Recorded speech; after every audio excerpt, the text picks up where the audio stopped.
Bon les gars, on est jeudi matin. Je vais marcher un coup là. J'arrive dans un endroit les gars.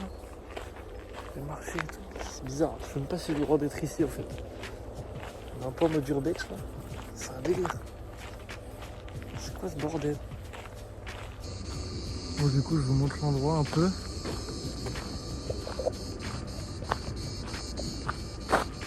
Je dirais on arrive dans un truc hyper abandonné.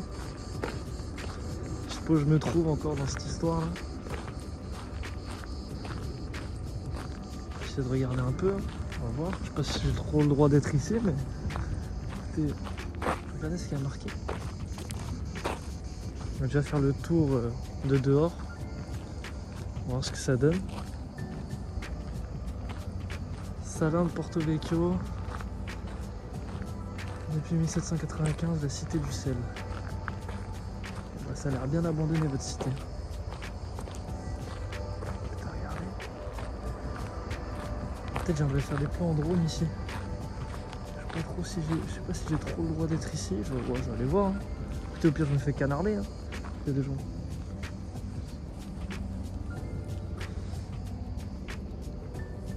Ok.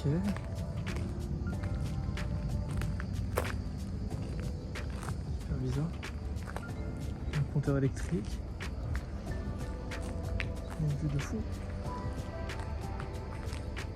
Les anciennes machines, il y a un QR code. Écoutez, vous savez quoi, vous voulez rigoler? Je vous mets le QR code, ceux qui veulent scanner. Je sais pas du tout ça renvoie à quoi. La surprise du chef, on va dire. Là, il y a un compteur électrique.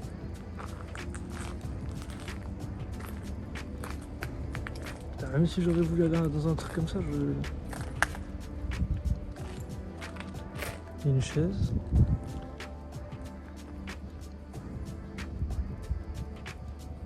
Ok.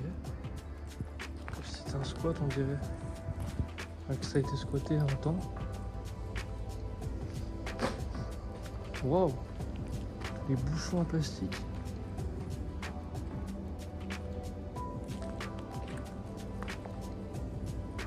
Ok. Super bizarre. Il y a un micro-ondes. Un micro-ondes complètement déchiqueté là. Je sais pas ce qu'ils ont fait avec.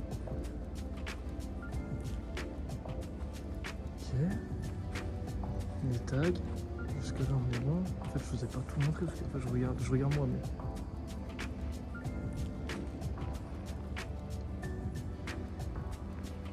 La dinguerie. Sac de chantier là. Wesh. Ça doit pas tenir beaucoup là. Un peu qui est tombé. Un truc qui peut s'effondrer à tout moment. Je suis même pas sûr que j'ai le droit d'être là. J'ai aucune idée. Tiens pas trop. Je vais aller voir dehors. Et on se retrouve là.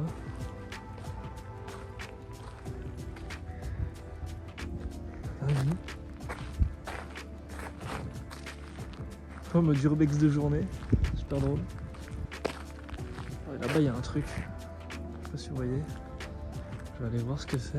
Mais là je sais pas si on peut aller dedans. Non et c'est de l'eau hein. Ah mais c'est asséché un peu. Il y a des gens qui courent quand même. Là-bas au fond. Des gens qui courent. Il doit y avoir un chemin pour aller par là-bas. Je vais y aller je pense. Je vais y aller mais avant j'ai envie d'aller voir le truc là-bas en pierre. On se reprend juste après. Tiens, je vais aller regarder quand même ce qu'il y a ici. Là-dedans.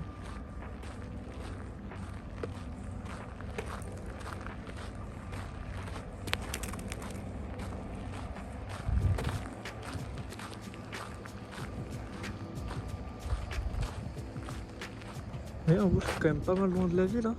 Là-bas, la ville. Je vais marcher tout le long du port. Je vous ferai peut-être un plan aussi. Je vous mettrai peut-être une photo. Il y a un gros, ça a l'air d'être un ferry ou je sais pas, un truc de marchandises, un truc énorme. Où genre il y a un poster du nouvel album de Jul. En mode disponible dès maintenant. Ah ouais, ça, il y a des gens qui ont squatté là. Regardez, il y a des couvertures. Un lit, mais pas du tout en bon état. Putain, la dinguerie. C'est ouf. C'est ouf.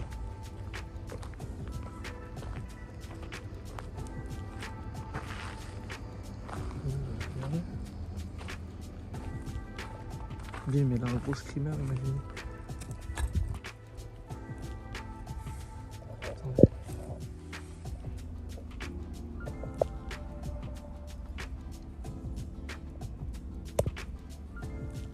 Super bizarre. Ok, bon, bah, je vais aller voir de l'autre côté. Je vais marcher un peu. On va explorer un peu cet endroit. Cet immense endroit. On se retrouve tout de suite, les gars.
En fait, je viens de regarder là, un peu sur internet, pendant que je marchais. En fait, ici, c'est les marais salants de Porto Vecchio. Je vous ferai un plan en drone parce que c'est magnifique ici. Je reviendrai avec mon drone dans la journée ou demain matin parce que c'est magnifique. Et ça doit, la vue en drone doit être vraiment belle. Et en gros, pour vous expliquer, c'est depuis 1795, si j'ai bien compris, enfin si je me rappelle bien. En gros, ici, c'était la richesse de la ville, le sel. En fait, ils récoltaient énormément de sel dans tout ça. C'est une dinguerie, il y en a partout, regardez. Il y a même là. En fait, c'était genre, pas une mine de sel, mais vous voyez quoi, genre, ils faisaient que de récolter du sel et tout, et c'était, je crois, économiquement et tout, c'était une dinguerie ici. Et en fait, c'est un peu, ils ont arrêté de récolter ça dans les années 2000. Donc ça fait plus d'une vingtaine d'années que c'est laissé à l'abandon, un peu. On voit là par le petit truc que je suis allé voir. Et en fait, ils ont complètement abandonné le délire. C'est ouf. En vrai, super intéressant. Ah, il y a des petites bêtes. Le toit il s'est effondré ici. Regardez. Là, il y a plein de tuiles par terre. Plein de tuiles et tout. Ça devait être rempli de gaz ou je sais pas. Là, il y a un moteur. Il y a un moteur et tout. Je sais pas ce que c'est censé être. Oh, il y a un trou et tout. Oh, attendez. Merde, attendez. Il y a un trou là. Je pense que c'était une genre de cave et tout. Il doit y avoir un sous-sol. En dessous, ça doit être creux. Mais ouais, regardez. Il y a un trou et tout. Super stylé. Putain.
Bon, c'est la fin. On arrive sur la fin d'une super belle semaine, en vrai. Qu'est-ce que je peux dire? Merci. Merci. Je le dis comme ça. Autant, là je vais un peu dire ce que je pense, mais autant il y aura une personne, 2 personnes qui vont voir cette vidéo, juste ma famille, je sais pas. Je sais pas encore comment ça va rendre le vlog, les images en drone, les bars qu'on s'est tapés avec les potes. Je sais pas encore comment ça va rendre, le montage, il y aura tout ça à faire et tout. Bon, en tout cas, c'était un plaisir d'avoir fait ça. Vraiment un truc, je pense, en vrai un des voyages qui sera inoubliable dans ma vie, je pense. Parce que c'est quand même un truc assez important, ouais. Partir tout seul, assez loin quand même de chez moi, au final. On sent encore, c'est pas très dérangeant. Partir tout seul dans un endroit que tu connais pas, quand même, voilà. Ça va après, tu vas dans un endroit où t'as des potes, où en vrai t'es quand même assez drivé et tout. Bon, en vrai voilà, mais voir des potes et tout, comme ça, enfin, je sais pas comment expliquer, mais en tout cas, moi ça restera gravé dans ma mémoire, ça c'est sûr. Mais bon, je sais pas, ça se trouve, il y aura 3 personnes qui vont voir ça et on s'en fout de ma vie et c'est cool. En vrai, c'est super cool. Moi, j'ai kiffé ce voyage, j'ai kiffé la ville. Même si, bon, les 2 derniers jours, je me suis tapé un temps un peu dégueulasse. Mais bon, ça va. Le premier jour, il a rattrapé ça, le deuxième jour aussi. Et même avec un temps dégueulasse, il faisait super chaud. C'est juste, le Sahara, il m'a tout niqué. Hier, il a plu, je vous explique pas, la pluie quand il était dégueulasse, rempli de sable, là. Horrible. Mais ouais, non, la ville est folle. Pas que Porto Vec, hein. Figari, bon, je suis passé vite fait dedans, mais c'est déjà beau, tu vois. Et je pense que mon coup de cœur, c'est Bonifacio quand même. Bonifacio, vraiment incroyable comme ville. C'est super beau. Et c'est sûr que je reviendrai. Quand? C'est la question. Quand je reviendrai, on verra. Mais c'est sûr que je reviendrai. Coucou. On a passé quoi? On a passé 2 heures ensemble. On allait dans un bar avec tout. Franchement, on a bien rigolé, super cool. Ouais, franchement, putain de bon moment, même si ça a duré que 2 heures, très drôle. On a bien rigolé, franchement. Je pense que même lui, il a dû passer un bon moment, même si ça a été assez court quand même. Luca qui me cherchait avec son gros gamos là. Super drôle. Qu'est-ce qu'on a rigolé aussi, putain. Je vous explique pas tout le séjour, je vous ai pas tout filmé et tout, parce qu'il y a des trucs, bon, ça sert à rien, juste entre potes et tout, donc voilà, des trucs ça sert à rien de filmer. Mais qu'est-ce qu'on a rigolé, vous imaginez même pas. On a vu aussi Rafi le soir, celui que vous avez dû voir dans le premier épisode, qu'on a croisé complètement par hasard. Il était en train de taffer avec son camion et tout. Complètement par hasard, super drôle aussi. Le soir, on a regardé le match avec Luca et Rafi du coup. Donc super drôle aussi, Rafi, putain. Très bonne rencontre, enfin rencontre non, mais découverte on va dire. Mardi, Bonifacio avec Simon. Incroyable la ville. Simon, adorable. Moi je le vanne et tout. Enfin, de toute façon, moi je vanne tous mes potes, donc ça c'est pas un souci, mais on se vanne. On a fait 2-3 vannes, on a bien rigolé. Et franchement, ouais, Simon, un mec en or. Je sais pas s'il verra ces vidéos, je pense pas d'ailleurs, mais un mec en or vraiment. Mais super cool. Le type, il était pas obligé, tu vois. Il était vraiment pas obligé de demander à Bonifacio pendant son jour de repos, un mardi. Il y a un clampin qui vient de Dijon, tu vois, il était pas obligé de m'emmener, de me faire découvrir. Et rien que pour ça, je le remercie, parce que franchement, le voyage aurait quand même pas été les vacances auraient pas été les mêmes si j'avais pas fait Bonifacio, tu vois. Donc, non, on le remercie beaucoup. Merci à lui. Tout ça pour dire que merci à tout le monde. Merci à tous ceux qui m'ont accueilli ici. Merci à tous ceux qui ont fait des trucs qu'ils étaient obligés de faire. Tu vois, ils auraient pu me laisser dans mes vacances comme un mongol, tout seul, visiter tout seul et tout. Ils ont pris du temps et tout pour moi, c'est super cool en vrai. Ça fait super plaisir. Et on va retourner à la vie dijonnaise. petite vie dijonnaise, mais que j'affectionne quand même beaucoup cette vie. Mine de rien, Dijon, c'est quand même chez moi. Et puis voilà quoi. Là il fait encore un temps dégueulasse. On va voir où je vais faire des plans drone vite fait, je vais manger, puis je vais partir. Je vais sûrement vous faire un petit débrief, un autre débrief et tout. Je verrai les plans que je mets et que je mets pas. Ça on verra. Mais tout ça pour dire que le voyage était incroyable. Et on remercie toutes les personnes qui ont contribué, de près ou de loin d'ailleurs. Et j'ai envie de faire une petite dédicace à Christine de Géant Casino. Elle verra jamais cette vidéo, mais c'est super drôle. C'est, outre les potes et tout qui m'ont emmené à des endroits, c'est peut-être la personne la plus cool que j'ai vue en très peu de temps, mais qui m'a semblé le plus gentil, le plus cool. Elle avait retenu mon prénom, je suis repassé 2 jours après, elle a retenu mon prénom. Non, c'est une belle personne aussi, ça a l'air d'être une belle personne, je la connais pas assez pour juger comme ça, mais voilà. Donc si ce vlog est vu par une personne, je serais content, 10 personnes, je serais content, 50 personnes, je serais content aussi. Je serais content peu importe le nombre de personnes qui verront ces vidéos. Le but pour moi en vrai c'est pas de être vu par des... Enfin, je dis c'est pas le but. Ce serait top, hein, ce serait super stylé qu'il y ait 100 000 personnes qui voient les vidéos, mais j'ai pas fait ça en pensant derrière qu'il allait avoir un gain derrière, parce que je pense qu'il n'y aura pas de gain derrière. Je vais pas me voiler la face, je pense qu'il n'y aura pas de gain. J'ai vraiment fait ça avec le plaisir, avec la passion, honnêtement. Tout petit, je disais quand j'étais petit, ouais, je vais être youtubeur et tout, ou quoi, quand j'étais petit, donc ça remonte. Je disais ça à ma mère et tout. Et au final, au moins, je l'aurais été entre guillemets vraiment, parce que vu le temps que j'ai investi, le travail dans le montage et tout que j'ai investi et tout, pour moi, le youtubeur c'est pas un chiffre, c'est plus une envie, un temps passé, ce qu'on donne à la chose qu'on fait, tu vois. Et moi, je l'aurais été l'espace d'une semaine et de quelques semaines de montage. Je l'aurais été. Et juste pour avoir un résultat qui sera pas le meilleur. Je suis pas le meilleur en montage, je suis pas le meilleur en vidéo, je suis pas le meilleur en commentary, je suis pas le meilleur en prise de vue, de drone, juste en tenant le téléphone ou quoi, je suis pas le meilleur là-dedans. Je le fais avec le cœur et c'est le principal. Et moi ça m'a fait kiffer et on se laisse sur ça. Ciao.